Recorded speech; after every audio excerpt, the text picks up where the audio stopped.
পুলিশের ড্রেস পুড়িয়ে দেওয়া হয়েছে, পুলিশের মাথা ফাটিয়ে দেওয়া হয়েছে, পুলিশকে জঘন্যভাবে আক্রমণ করা হয়েছে।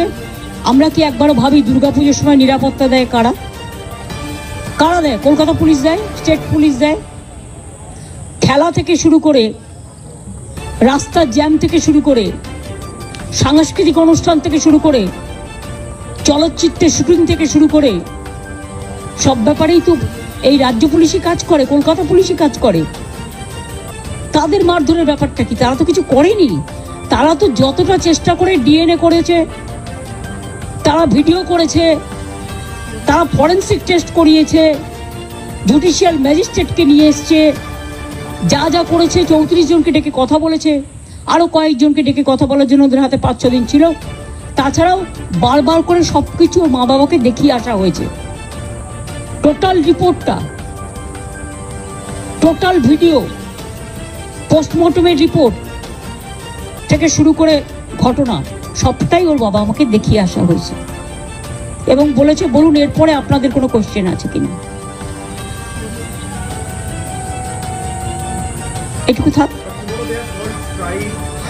আমাদের বাংলায় স্ট্রাইক হয় না, কারণ আমাদের স্ট্রাইক বন্ধ করা আছে। যে স্ট্রাইকে জয়েন করবে সে নিজেরটা নিজে বুঝে নেবে, বাট আমি সবাইকে আবেদন করব সব খোলা রাখতে। বাংলাকে অচল করে দেওয়ার পরিকল্পনা করে সন্ত্রাস করার একটা চক্রান্ত চলছে বাম আর রাবে। আমি সবাইকে বলবো সব সোশ্যাল নেটওয়ার্কের সবটা কিন্তু ঠিক নয়। আজকাল এআই এর মাধ্যমে আমি জানি না, হয়তো আমার মুখ বসিয়ে দিল, আমার গলাটা নকল করে কিছু বলে দিল, এতে বিশ্বাস করবেন না। আমি যখন বলবো সবাইকে বলবো। আর আমি টুইটারে আমি মেসেজ দিতে পারি বড় জোর, কিন্তু আমি বলতে যাবো কেন? যখন অনেক প্রেস আছে তাকে আমি অডিও ভিজুয়াল এড আমি দিতে পারি, ভিডিও দিতে পারি। সুতরাং আপনাদের আমি এটা বলবো বারে বারে যে টোটাল সোশ্যাল নেটওয়ার্কে যেমন একটা প্লাসও আছে, মাইনাস হচ্ছে সাইবার ক্রাইমের একটা বড় জায়গা। কেউ কেউ ভাবছে মিথ্যে কথা বলে আমার ইউটিউবের চ্যানেলটার দর্শক বাড়িয়ে নিই এবং বাড়িয়ে নিয়ে আমি একটা ইনকাম করতে পারবো, এটা একটা ব্যবসা হয়ে গেছে।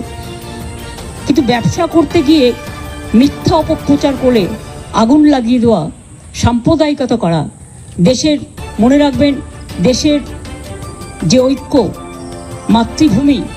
মাতৃভূমিকে অপমান করা, অসম্মান করা, এটা ঠিক নয়। এদিকে আমি পুলিশকে বলেছি কড়া নজর রাখতে। আমি শুধু কেন, সেদিনকে নীতি আয়োগের মিটিংয়ে প্রধানমন্ত্রী যখন ভাষণ দিচ্ছিলেন তিনি প্রথম এটাই বলেছিলেন যে সাইবার ক্রাইমটাকে আমাদের খুব সিরিয়াসলি দেখা উচিত। এ ব্যাপারে আমি তার সাথে একমত। রাজভবনের বিবৃতিতে দিদি আমরা দেখলাম কেন্দ্রীয় প্রকল্পের কথা সবগুলো আছে, রাজ্যের যে এত ভালো ভালো প্রকল্প আছে আপনার একটা উল্লেখ নেই। সেটা রাজার ব্যাপার, আমি তো প্রজা।